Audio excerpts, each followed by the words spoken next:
का स्वागत है जीके वाला यूट्यूब चैनल पर। और दोस्तों आज जो हम पढ़ने वाले हैं इंडियन ज्योग्राफी के अंदर, जिसके अंदर हम जो पढ़ने वाले हैं वो है दोस्तों आपके स्क्रीन के सामने शानदार तरीके से भारतीय उपमहाद्वीप। भारतीय उपमहाद्वीप, इसका मतलब इंडियन ज्योग्राफी को हम स्टार्ट कर रहे हैं। सबसे इंपॉर्टेंट बात है कि उपमहाद्वीप उस भाग को कहा जाता है जो महाद्वीप में अपनी एक पृथक पहचान रखता है। इसका मतलब शायद आपको थोड़ा सा, अगर मैं फिल्म बनाऊं तो शायद आपको पता चल गया होगा कि सर आप जो कहना चाह रहे हैं। सबसे पहले अगर मैं 7 कॉन्टिनेंट की बात करता हूं, 7 महाद्वीप की बात करता हूं, तो शायद आपको पता चल गया होगा कि ये वाला जो कहलाता है दैट इज कॉल्ड उत्तरी अमेरिका महाद्वीप। ये कहलाता है दक्षिणी अमेरिका महाद्वीप। देन उसके बाद में ये कहलाता है अफ्रीका महाद्वीप।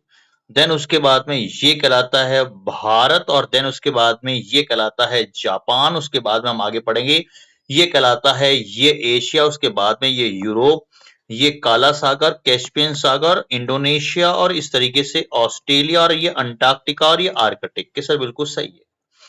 बात को समझने की कोशिश करना। ये कहलाता है एनए, शॉर्ट में लिख रहा हूं, नॉर्थ अमेरिका महाद्वीप। ये कहलाता है ऐसे साउथ अमेरिका कॉन्टिनेंट महाद्वीप। ये कहलाता है यूरोप महाद्वीप, जिसको आप लोग बोलते हैं। ये कहलाता है एशिया महाद्वीप। कहते हैं कि सर बिल्कुल सही बात है। ये कहलाता है ऑस्ट्रेलिया कॉन्टिनेंट, और ये कहलाता है दैट इज कॉल्ड, जिसको आप लोग बोलते हैं अंटार्कटिका, जो है वो महाद्वीप कहलाता है। कि सर बिल्कुल सही है। और ये वाला कहलाता है, शायद आपने बचपन में पढ़ा होगा, अफ्रीका कॉन्टिनेंट। और यहां पर मैंने जो सर्कल किया ये कहलाता है दैट इज कॉल्ड, जिसको हम पढ़ने वाले हैं भारतीय उपमहाद्वीप। भारतीय उपमहाद्वीप के नाम से जाना जाता है। कि सर बिल्कुल सही बात है। और जब भारतीय उपमहाद्वीप के नाम से जानते हैं तो हमें इस तरीके से पढ़ना है, क्योंकि पूरे के पूरे अगर मैं एशिया की अगर बात करता हूं, दुनिया का सबसे बड़ा, आकार के आधार पर, ध्यान से सुनना, आकार के आधार पर सबसे बड़ा कॉन्टिनेंट महाद्वीप है। और इसी को मैं बोलूं तो इसका मतलब जनसंख्या की अगर बात करते हैं, जनसंख्या के आधार पर, on the basis of population, तो उसमें भी सबसे पहला कौन सा, एशिया है। और ये एशिया महाद्वीप में एक अलग से अपनी पृथक पहचान रखता है, पॉइंट टू बी नोटेड। और जब पहचान रखता है, इसका मतलब जब उसकी पहचान होती है तो इसी को आप लोग बोलते हैं उपमहाद्वीप कहते हैं। अब आपके दिमाग में ये आ रहा होगा कि सर आपने महाद्वीप कई बार बोला, तो महाद्वीप कॉन्टिनेंट कहते किसे हैं?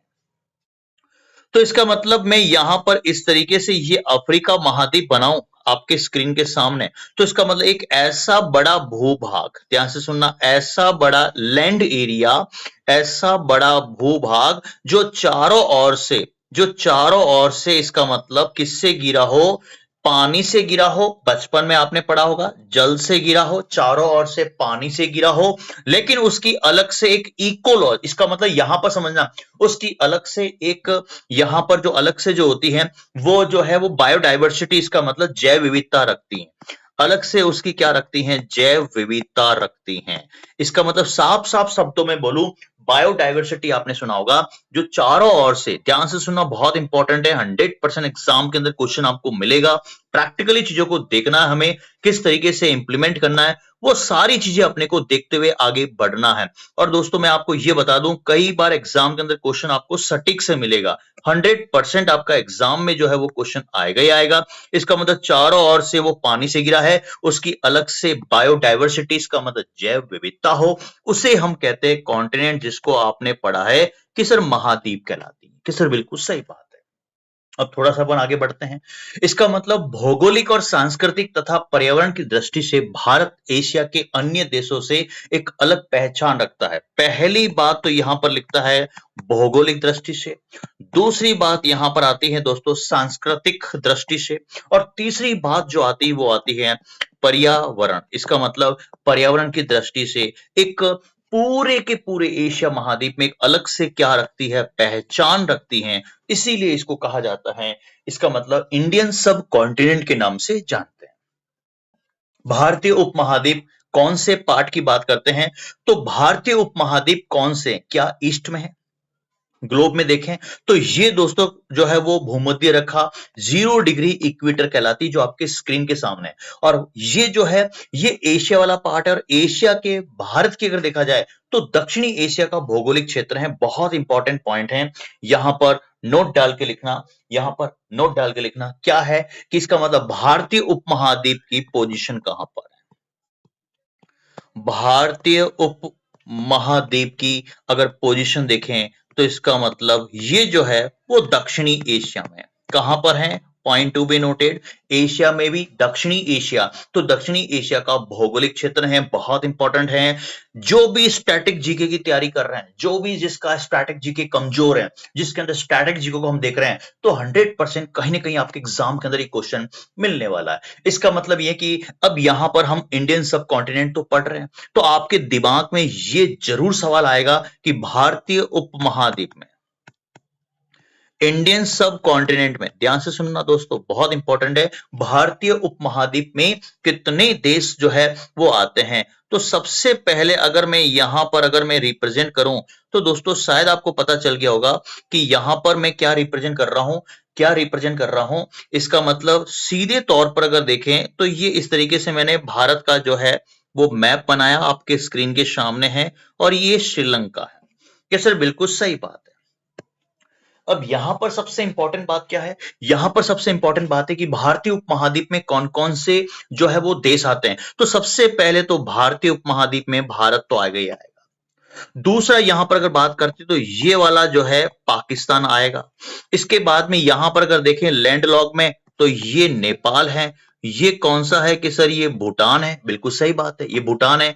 और यहां पर देखा जाए तो ये शेख हसीना राष्ट्राध्यक्ष, इसका मतलब बांग्लादेश आपने सुना होगा कि सर बिल्कुल सही बात है। इसका मतलब भारत एक काउंट करते जाइए, पाकिस्तान दो, तीसरा नेपाल, तीसरा नेपाल, चौथा भूटान, पांचवा बांग्लादेश। उसके बाद में अगर देखें तो 6 जो है वो कौन सा है, श्रीलंका आएगा। कौन सा लंका आएगा, ध्यान से सुनना बहुत इंपॉर्टेंट है एग्जाम के पर्पज से, ये श्रीलंका आएगा। और यहीं पर देखा जाए तो शायद आपने सुना होगा यहां पर आइसलैंड है, दैट इज कॉल्ड आइसलैंड के रूप में मालदीव, इसका मतलब मालदीव जो है वो आपके स्क्रीन के सामने।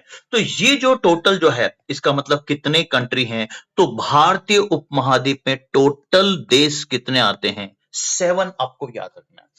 चाहे वो स्टैटिक जीके के अंदर, चाहे वो स्टैटिक जीके के अंदर वहां पर वो 7 डिजिट पूछ सकता है, चाहे वो स्टैटिक जीके के अंदर वो आपको कहीं ना कहीं ये पूछ सकता है कि इंडियन सब कॉन्टिनेंट में भारतीय उपमहाद्वीप में कौन सा देश नहीं आता है।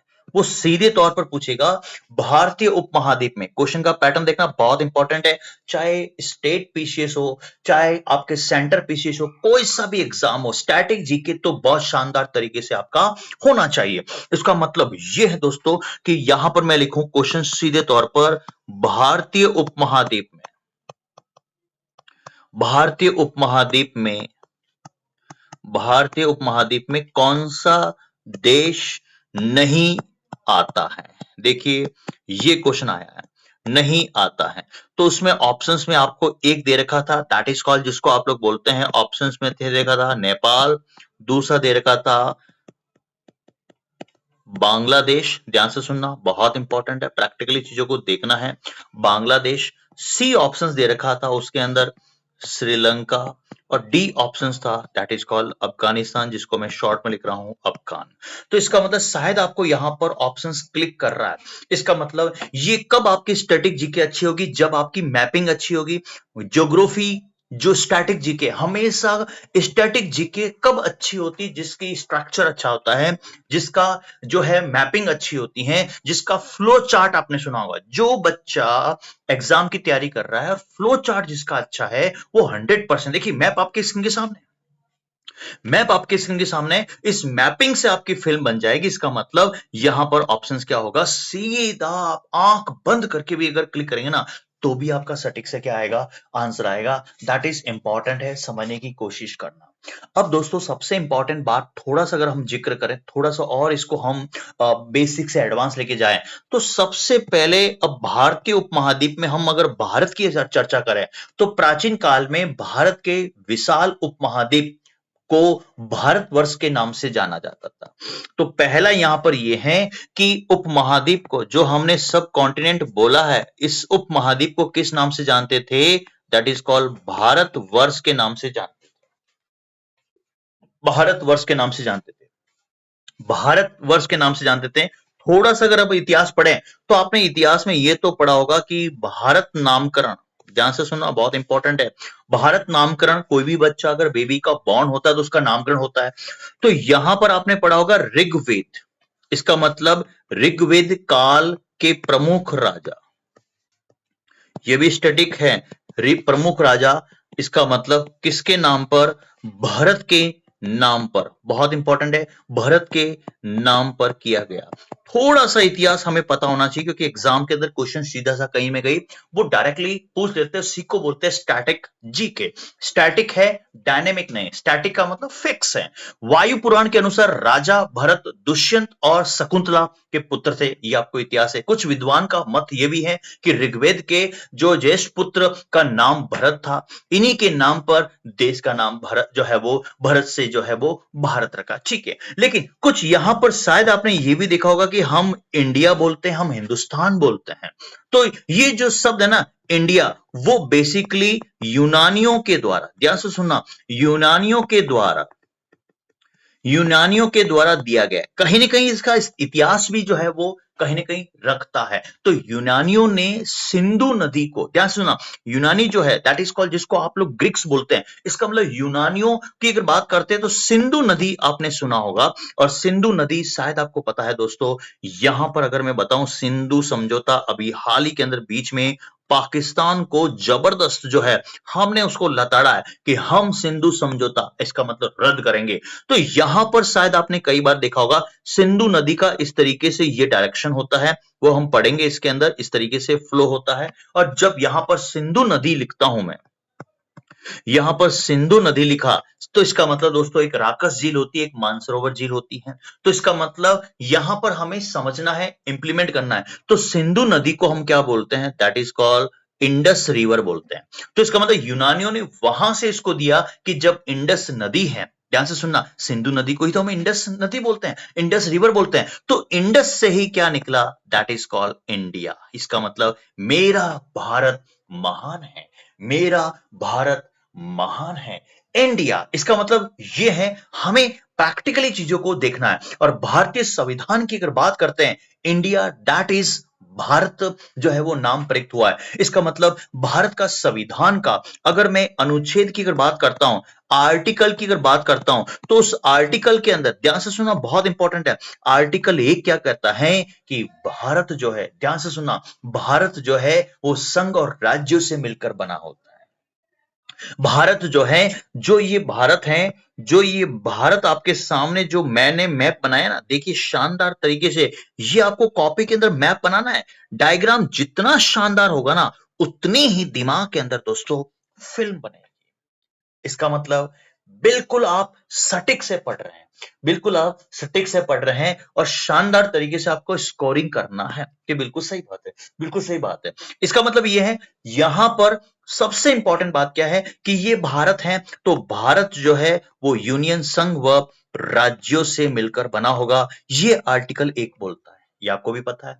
और और आर्टिकल के अंदर भारत और इंडिया, इसका मतलब कहीं ना कहीं दो जो है आपको वर्ड दिख रहे हैं, बिल्कुल सही है। और आर्टिकल 2 क्या कहता है कि भारत के कोई भी बाहरी भूभाग, लैंड भाग भारत में शामिल होना चाहता है, तो ये जो आर्टिकल कहता है वो कौन सा आर्टिकल है? कि सर आर्टिकल 2 है। और आर्टिकल 3 क्या कहता है? वापस हम भारत में आएंगे। ये सारी स्टैटिक जीके की पॉलिटी के अंदर मैं ट्रिक्स बताऊंगा। इसका मतलब, अरे तेरी नीति क्या है? इसका मतलब नीति का मतलब है नीति निर्देशक तत्व। अरे इसका मतलब आयरलैंड, इसका मतलब नीति निर्देशक तत्व, directive principle of state policy कहां से ले रखी है? अरे का मतलब आयरलैंड के। सर बिल्कुल सही बात है। अब यहां पर सबसे इंपॉर्टेंट बात यह है कि आर्टिकल 3 हम वापस भारत में आ गए हैं, तो इसका मतलब भारत की सीमा के भीतर भीतर कौन सी सीमा है? कि सर ये सीमा बनाई आपने, ये वाली सीमा जो चल रहा है, जो मार्कर चल रहा है, भारत की सीमा के भीतर भीतर कोई भी राज्य, इसका मतलब जैसे कोई जो है वो नया राज्य बनता है या उसका कोई भी नया नामकरण होता है, तो वो आर्टिकल 3 में आएगा। ध्यान से सुनना बहुत इंपॉर्टेंट है। तो ये थोड़ा सा इंट्रोडक्शन स्टैटिक जीके के अंदर होना चाहिए। एक दोस्तों आपने सुना होगा हिंदुस्तान, ध्यान से सुनना यार बहुत इंपॉर्टेंट है। कई बार एग्जाम के अंदर क्वेश्चन आता है that is called Hindustan, Hindustan. इसका मतलब ये नाम जो है दोस्तों दैट इज कॉल्ड ईरानियों के द्वारा, ध्यान से सुना, ईरानियों के द्वारा दिया गया है। इंडिया, इंडस रिवर, इसका मतलब सिंधु नदी से, और वो यूनानियों के द्वारा और ये ईरानियों के द्वारा। हिंदुस्तान, हिंदुस्तान, इसका मतलब ईरानियों ने सिंधु नदी को, बहुत इंपॉर्टेंट है, ईरानियों ने जो सिंधु नदी थी उस सिंधु नदी को क्या कहा था, दैट इज कॉल्ड हिंदू नदी। सिंधु नदी को हिंदू नदी कहा था, इसीलिए इस नाम पर क्या पड़ा, हिंदुस्तान, हिंदुस्तान। इसका मतलब यहां पर जो ये हिंदुस्तान जो नाम रखा है वो हिंदू नदी के कारण रखा गया है। एक एक पॉइंट आपको कॉपी के अंदर लिखना चाहिए, एक एक पॉइंट आपको कॉपी के अंदर लिखना चाहिए। इसका मतलब शानदार तरीके से अपने को पढ़ना है, अच्छे से इंप्लीमेंट करना है। प्राचीन ग्रंथों में भारत का नाम आर्यव्रत, ध्यान से सुनना, प्राचीन में जो भारत का नाम था वो कई बार एग्जाम में कई बार गूंजते भी है दोस्तों, आर्यव्रत, बिल्कुल सही बात है। अजनाब वर्ष, अजनाब वर्ष, नाभि, नाभि वर्ष, और शायद आपने भारत का नाम जम्बू व्रत के नाम से भी मिलता जुलता है। इसका मतलब कहीं ना कहीं प्राचीन ग्रंथों में ये मिलता है। भारत एकमात्र ऐसा देश है जिसके नाम पर किसी महासागर, ध्यान से सुनना, एकमात्र देश है, ध्यान से सुनना, वेरी वेरी मोस्ट इंपॉर्टेंट, एकमात्र देश है जिसके नाम पर ओशियन का नाम रखा है महासागर। दुनिया का पहला सबसे बड़ा महासागर, यहां पर मैं लिख रहा हूं, साइड में कॉपी में लिख देना, पैसिफिक ओशियन, प्रशांत महासागर। दुनिया का दूसरा सबसे बड़ा महासागर, ध्यान से सुनिए आप लोग, प्रैक्टिकली चीजों को देखना है हमें। इसका मतलब ये कहलाता है दोस्तों अटलांटिक ओशियन, ध्यान से सुनना, अटलांटिक ओशियन, अंध महासागर। और तीसरा जो मैं जिक्र कर रहा हूं, जो अभी बताया, हिंद ओशियन, इसका मतलब हिंद महासागर, इसका मतलब हिंदुस्तान के नाम पर पड़ा है। कितना हम गर्व से कह सकते हैं कि मेरा भारत एक महान देश है। इसका मतलब यहां पर आप लोग क्या प्रैक्टिकली समझ रहे हैं कि हिंद महासागर, इसका मतलब है हमारे देश के नाम पर पड़ा है। प्रशांत महासागर, देखो किसी का देश का नाम नहीं है, अटलांटिक किसी का देश, इसका मतलब हिंद ओशियन। हम कितना गर्व महसूस करते हैं, कितना अच्छा महसूस करते हैं। एक आपको एग्जाम के अंदर यह भी क्वेश्चन आपको मिलता है दोस्तों, मैं बार बार कह रहा हूं, जीके वाला यूट्यूब चैनल एक प्रकार का स्टैटिक जीके का है, और हमें स्टैटिक जीके को क्या करना है, मजबूत करना। इसका मतलब जैसे ही मैं यहां पर भारत लिखता हूं और भारत लिखा तो वो भारत की आकृति पूछेगा। दोस्तों जब भी मैं भारत का अगर मैप बनाऊं तो वो आकृति कहीं ना कहीं पूछेगा आपको। जब आकृति पूछता है दोस्तों तो इसका मतलब ये इस तरीके से मैंने शेप बनाया, और यहां से इस तरीके से बनाने के बाद नेपाल, देन उसके बाद भूटान, देन उसके बाद में श्रीलंका। कैसे, बिल्कुल सही बात है, बात को समझना बहुत इंपॉर्टेंट है। अब यहां पर आपने यहां पर इसका मतलब क्वाड्रा एंगुलर सुना होगा, जिसको आप लोग बोलते हैं, बचपन में पढ़ा है, नहीं पढ़ा है तो चतुष्कोणीय है। कौन सा कोणीय है, इसका मतलब यहां पर चतुष्कोणीय, भारत की आकृति त्रिभुजाकार ना होकर, ध्यान से सुनना बहुत इंपॉर्टेंट है बेटा, त्रिभुजाकार न होकर कौन सी है, चतुष्कोणीय। लेकिन यहां पर दोस्तों स्ट्रेबो ने तो एक शानदार एक वर्ड कह दिया, स्ट्रेबो नामक एक व्यक्ति था, उसने ये कह दिया, क्या कह दिया कि भारत की आकार कैसा है, तो उसने बोल दिया दोस्तों, गांठ बांध लेना, क्वेश्चन आएगा, पतंगाकार। ध्यान से सुनना, प्लीज इसको चैनल को लाइक करें, सब्सक्राइब करें, और दोस्तों ज्यादा से ज्यादा इस वीडियो को वायरल करें, क्योंकि ये क्लास आपकी स्टैटिक है। जितना ज्यादा इसको आप लोग जो है वो शेयर करेंगे दूसरों को दोस्तों, क्योंकि ये एनर्जी मुझे मिलती है, आप जितना लाइक और जितना सब्सक्राइब करते हैं वो एनर्जी मुझे मिलती है, तो मैं आपके लिए स्टैटिक जीके लेके आता हूं, तो मैं आपके लिए स्टैटिक जीके लेके आता हूं, तो मैं आपके लिए स्टैटिक जीके लेके आता हूं। इसका मतलब चतुष्कोणीय याद रखेंगे, बिल्कुल सही है, चतुष्कोणीय आपने याद रखा। फिर उसके बाद में आपको यहां पर दिमाग में सेट रखना है, चतुष्कोणीय के साथ में आपको स्ट्रेबोन ने क्या कहा कि इसकी आकार कैसी है, काइट। काइट मीन्स पतंग। और पतंग, पतंग का पतंग का आकार जो देखें तो ये पतंग बनाई आपके सामने, देखिए किस तरीके से पतंग बनाता। ओहो, कितनी शानदार पतंग बनी है। इसका मतलब सर इतनी शानदार पतंग बनी है, तो यहां पर देखिए इस तरीके से मैंने ये पतंग बनाया है और ये पतंग है। देखिए आपकी स्क्रीन के सामने मैंने पतंग बनाई, काइट। तो भारत का लगभग लगभग अगर देखें तो ये जो शेप है स्ट्रेबो, स्ट्रेबो ने शानदार कहा कि इसका मतलब पतंगाकार उसकी आकृति है, पतंगाकार उसकी आकृति है। थोड़ा सा समझने की जरूरत है, प्रॉपर तरीके से ध्यान से देखना। अब दोस्तों हम भारत की अगर मैं वर्तमान की स्थिति की बात करता हूं, भारत में वर्तमान की स्थिति की बात करता हूं तो 28 हम क्या करते हैं, राज्य, 28 राज्य, और यहां पर 8 जो है वो क्या है, केंद्र शासित प्रदेश है। ध्यान से सुनना, बहुत इंपॉर्टेंट है।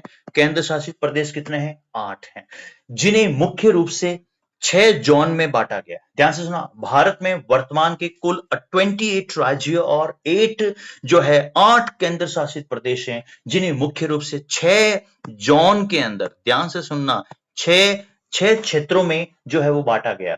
इसका मतलब कि सर क्या बात करते हैं, बिल्कुल सही बात करता हूं। अगर मैं उत्तरी क्षेत्र की बात करता हूं, मैपिंग सबसे इंपॉर्टेंट है दोस्तों, मैपिंग सबसे इंपॉर्टेंट है। आपके स्क्रीन के सामने, ये आपके स्क्रीन के सामने मैंने मैप बनाया। मैप ही सबसे इंपॉर्टेंट है, वही आपको जान में जान लाएगा कि सर क्या बात करते हैं। ये ईस्ट है, ये आपके पास, ध्यान से सुनना, ये ईस्ट है, ये आपके पास वेस्ट है, ईस्ट वेस्ट नॉर्थ और साउथ, ईस्ट वेस्ट और नॉर्थ साउथ, ये दिमाग में सेट रखना। ईस्ट वेस्ट नॉर्थ साउथ, ये दिमाग में सेट रखना। इसका मतलब उत्तरी क्षेत्र की बात करते हैं तो ये वाला नॉर्थ एरिया कहलाता है, ये वाला एरिया नॉर्थ एरिया कहलाता है। तो नॉर्थ एरिया के अंदर एक तो आपके पास जम्मू कश्मीर, मैंने यहां पर जिक्र किया है, मैंने यहां पर नॉर्थ लिखा है, जम्मू कश्मीर, ये 6 जोन में बांटा गया है, जम्मू कश्मीर। फिर उसके बाद में अगर बात करते हैं लद्दाख, देन उसके बाद में आता है पंजाब, देन उसके बाद में एचपी हिमाचल प्रदेश, देन उसके बाद में हरियाणा, ये भी आपके जो है वो जोन में बांटा गया। देन उसके बाद में चंडीगढ़, बिल्कुल सही बात है। देन उसके बाद में सबका है, सबका है दिल्ली, दिल्ली जो है दिल वालों की, इसका मतलब दिल्ली। और एक आता है म्हारो राजस्थान, राजस्थान, ये आता है नॉर्थ जोन के अंदर। कि सर जो है वो पूर्वी क्षेत्र में कौन आते हैं, कि सर पूर्वी क्षेत्र तो ये रहा, ये वाला पूर्वी क्षेत्र है। और पूर्वी क्षेत्र में शायद आपको पता चल गया होगा कि यहां पर अगर बात करते, बीएच को मैंने बोल दिया बिहार, देन उसके बाद में जेएच को बोल दिया मैंने झारखंड, फिर यहां पर ओडी का मतलब लिख दिया मैंने ओडिशा, देन उसके बाद में डब्ल्यू बी का मतलब लिख दिया वेस्ट बंगाल। तो ये जो आते हैं वो किस में है, कि सर ईस्ट जोन के अंदर, इसका मतलब ईस्ट जोन के अंदर आते हैं। वेस्ट की अगर बात करते हैं तो हमारे यहां पर वेस्ट जोन की अगर बात करते हैं तो वेस्ट जोन के अंदर यहां पर देखिए दोस्तों, तो मैं सीधे से अगर मैप में अगर क्लियर करूं, क्योंकि मैप ही दोस्तों आपका स्टैटिक जीके जो है वो तैयार कराएगा। ध्यान से सुनना, बहुत इंपॉर्टेंट है। एग्जाम के पॉइंट ऑफ व्यू से हमें एग्जाम के अंदर तभी क्लिक आएगी जब आपकी मैपिंग तगड़ी होगी। इसका मतलब अब हमें वेस्ट का करना है, इसका मतलब वेस्ट में, पश्चिमी क्षेत्र में, दैट इज कॉल्ड, शॉर्ट में लिखता हूं गुजरात, आपको कॉपी में लिखना है। देन उसके बाद में M H, that is called Maharashtra. Then उसके बाद में जिसको आप लोग बोलते हैं बहुत अच्छा जगह है, कभी मौका मिले घूमने जरूर जाइएगा, गोवा। फिर उसके बाद में दादर और नागर, फिर उसके बाद में अगर बात करते हैं दादर और नागर, दादर और नागर याद रहेगा, दादर नागर हवेली आपने सुना होगा बचपन में ज्योग्राफी में। देन उसके बाद में यहीं पर अगर बात करते हैं that is called Daman and Diu, ध्यान से सुना, दमन और दीव। इसका मतलब ये हमें दिमाग में सेट रखना है जो वेस्ट जोन में आते हैं।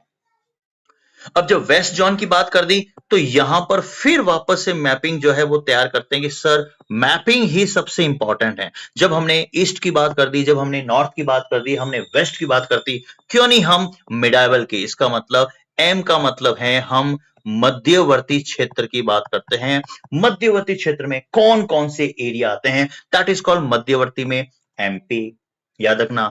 देन उसके बाद में छत्तीसगढ़, देखो मैप ही सबसे इंपॉर्टेंट, छत्तीसगढ़। देन उसके बाद में यूपी। देन उसके बाद में शायद आपको पता चल गया होगा, जो आपके दिमाग में कहीं ना कहीं क्लिक कर रहा है कि सर आप जो कहना चाह रहे हैं वो मिडावल के अंदर, दैट इज कॉल्ड, जिसको आप लोग बोलते हैं उत्तराखंड। बहुत प्यारा जगह है ये, मिडावल में आता है। अब हम जो बात करते हैं कि सर हम जो जानते हैं दक्षिणी, इसका मतलब साउथ जोन में, साउथ जोन में, इसका मतलब पहला क्षेत्र हमने क्या बताया, पहला क्षेत्र हमने उत्तरी क्षेत्र बताया, 6 जोन में बांटा। दूसरा हमने कौन सा बताया, पूर्वी, दूसरा हमने पूर्वी। तीसरा कौन सा है कि सर हमने यहां पर पश्चिमी क्षेत्र की बात की थी, बिल्कुल सही है। फोर्थ कौन सा बताया कि सर बीच में है, तो हमने मध्यवर्ती बोल दिया था क्षेत्र। और अभी पांचवा जो चल रहा है वो दक्षिणी, इसका मतलब दक्षिण के अंदर अगर देखा जाए तो ये दक्षिण वाला पार्ट है जो हमारा इंडियन का मैप के अंदर है, ये दक्षिण वाला पार्ट है, जिसके अंदर आपने सुना होगा कर्नाटक, कर्नाटक। देन उसके बाद में केरल, मैंने शॉर्ट में लिखा KRL, केरल हो गया। देन उसके बाद में TL, तमिलनाडु, तमिलनाडु याद रहेगा। देन उसके बाद में आंध्र प्रदेश, AP याद रहेगा आपको, आंध्र प्रदेश। देन उसके बाद में आपको शायद पता चल गया होगा TL, तेलंगाना याद रहेगा कि सर बिल्कुल सही है। देन उसके बाद में पंदुचेरी, कि बिल्कुल सही याद रहेगा। देन उसके बाद में ANN, अंडमान निकोबार, बिल्कुल सही याद रहेगा। और देन उसके बाद में लक्षद्वीप, इसका मतलब ये सारे के सारे किस में आते हैं, कि साउथ जोन में आते हैं। लेकिन दोस्तों सिक्स्थ जो जोन है वो आता है, that is called north east, जिसको आपने यहां से क्वेश्चन आने की संभावना है। सेवन सिस्टर आपने सुना होगा, पूर्वोत्तर क्षेत्र कौन कौन से, इसका मतलब पूर्वोत्तर क्षेत्र को थोड़ा सा अगर हम मैपिंग में अगर हम क्लियर करें दोस्तों थोड़ा सा, तो शायद आपको पता चल जाएगा कि सर आप जो बात कर रहे हैं ये वाला है, क्योंकि ये तो ईस्ट है और ये आपके पास वेस्ट है, ये नॉर्थ है, तो ये नॉर्थ ईस्ट है। तो इसके अंदर कौन आएगा कि सर SKM, सिक्किम लिख दिया आपने, बिल्कुल सही है। देन उसके बाद में अगर बात करते हैं तो आपने आसाम भी सुना होगा, मेघालय भी सुना होगा, ध्यान से सुना, यहां लिख रहा हूं आसाम। देन उसके बाद में मेघालय, शॉर्ट में लिख रहा हूं। देन उसके बाद में अरुणाचल, शॉर्ट में लिखा, अरुणा लिख दिया। देन उसके बाद में मणिपुर, बिल्कुल सही है, अभी मुद्दा भी चला था। देन उसके बाद में नागालैंड सुना होगा। देन उसके बाद में मिजोरम सुना होगा, मीजो लिख दिया मैंने। मिजोरम के बाद में अगर देखा जाए, थोड़ा बहुत आपने ये भी देखा होगा कि सर त्रिपुरा भी आता है, तो इसका मतलब 1 2 3 4 5 6 7, इसीलिए सिक्किम हो, असम हो, मेघालय, अरुणाचल प्रदेश, मणिपुर, नागालैंड, मिजोरम, त्रिपुरा, इसीलिए इसको क्या बोलते हैं, सेवन सिस्टर बोलते हैं। ये 7 बहन है, वो एक दूसरे से प्रेम करती हैं, ये एक दूसरे से प्रेम करती हैं। ये एग्जाम में कई बार क्वेश्चन पूछ लेते हैं, तो हमें थोड़ा सा प्रॉपर तरीके से डिजाइन करना है। इसलिए दोस्तों मैं बार बार ये कहता हूं, इस चैनल को आप लोग सब्सक्राइब करें, लाइक करें, शेयर करें, क्योंकि इसमें स्टैटिक जीके अपन प्रॉपर तरीके से इसको देखने वाले हैं, समझने वाले। 100% आपके एग्जाम के अंदर ये क्वेश्चन आएगा। आज के लिए इतना ही। Thank you so much. जय हिंद, जय भारत। जय हिंद, जय भारत, इसका मतलब दोस्तों ध्यान से सुनना, ये जो है वो स्टैटिक जीके हैं। स्टैटिक जीके हम मजबूती के साथ पढ़ेंगे। कौन सी जीके है ये, स्टैटिक जीके, ठीक है। Thank you so much. जय हिंद, जय भारत।